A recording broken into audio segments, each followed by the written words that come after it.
Alright everyone, what's going on? Welcome back to another unboxing video. I just wanted to get this going. So we got some new gear from Sweetwater. We purchased ourselves a Seymour Duncan Power Stage.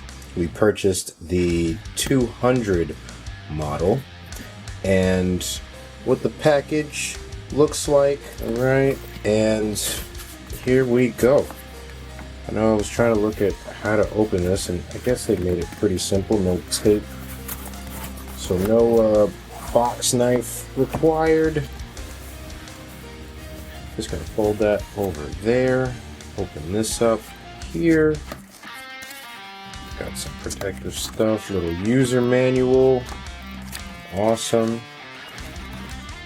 Cool stuff and diagram in there. All right. Little foam out the way, and yes. That's right, we got the black one. Dude, I saw this model and I was like, yes please. Look at that, look at how clean.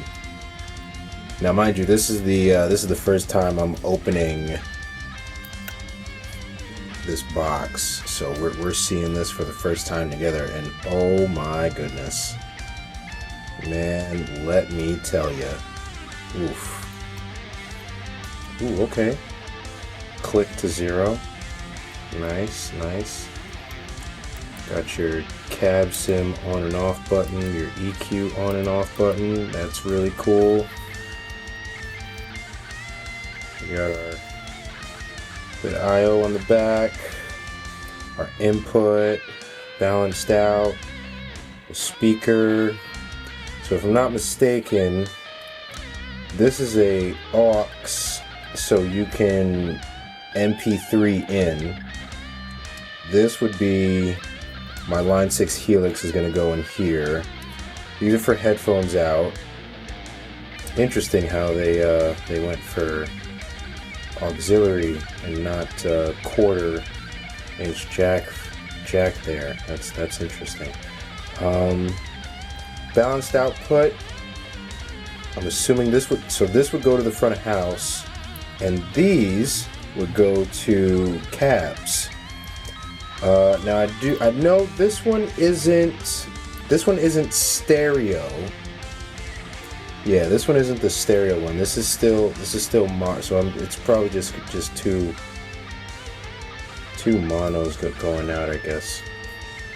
And then we got on-off switch and the power with a beautiful power cord right here. And then what else we have in the box? We got some feet. We got some adhesive feet.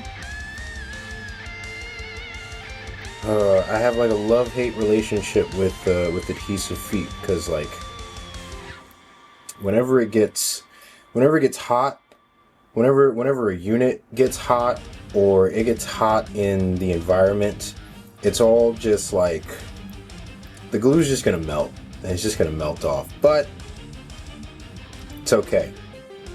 Feet, adhesive feet, better than nothing. Better than nothing. Because looking at this, yeah, we got like some screws on the bottom, and we definitely don't want this, like, we don't want it scraping up on stuff. You know, that just wouldn't be good. So inclusion of the adhesive feet, very nice, thumbs up. All right, and that was it. Again, just wanted to get on here really quick and, you know, show you guys nice unboxing. Stay tuned, because this is not the whole video. There's more. There's going to be more. I'm going to compile this with some real world experience. I have band practice in about a week, and that will be my first time actually testing this out and utilizing it with my Line 6 Helix LT, going into the studio's cabs, existing cabs. I'm probably going to be plugging into the Marshall cab, and then we'll see how it sounds. So right over to that.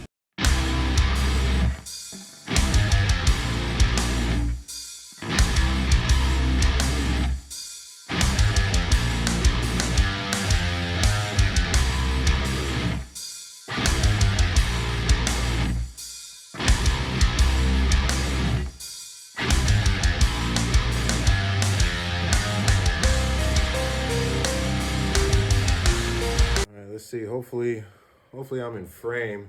Let's see what this fucking thing's doing here. I mean, I gotta back up a little bit.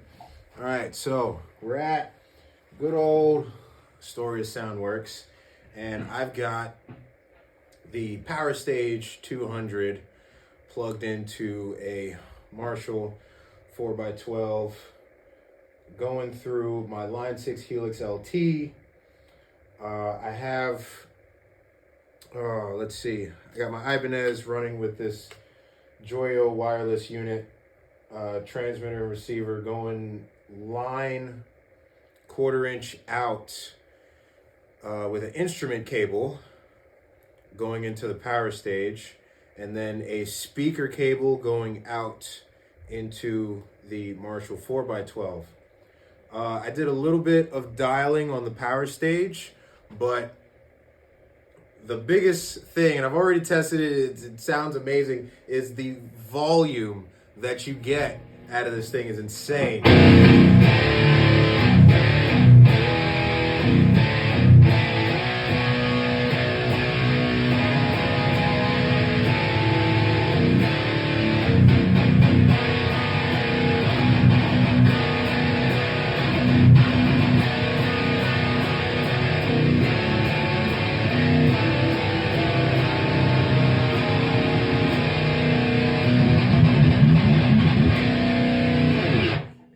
Probably like right on top of the fucking thing.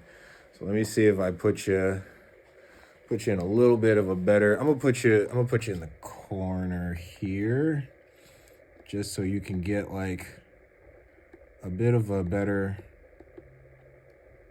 idea with the mic. Give it a little distance. So hopefully this will maybe just sound like a little bit better.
So hopefully that gave you a bit of a better idea of like, you know, what's going on. And just to kind of show you what the setup is looking like. So there's a Line 6 LT. And like I said, we got an instrument cable, 1/4 inch out. And that's my Joyo wireless receiver right there, going into the power stage. And these are the buttons I kind of dialed going in here, but we got, let me just see if I can, all right, switch that around. So yeah, that's where that's going into, and then we got the speaker cable coming out there. We got the EQ on, we got the cab sim off, obviously, because we're going into a cab. No reason to really have the redundancy there, but, and that's the Marshall cab that we're using. And dude, it sounds it sounds sick. Like, I don't know what the heck I was thinking, you know, back in the day. I mean, I just didn't know enough. I didn't have the right equipment and whatever, but I was doing my effects unit going into the head and then the head going, and it's just, it was bad. It was bad. It was terrible. It wasn't good. There was no output and just, yeah. So this is clearly the way to go. And now I know I can, if I really wanted to, right? If I really wanted to be devious, I could have two cabs, either side by side or on top of one another, whichever, on opposite sides of the room.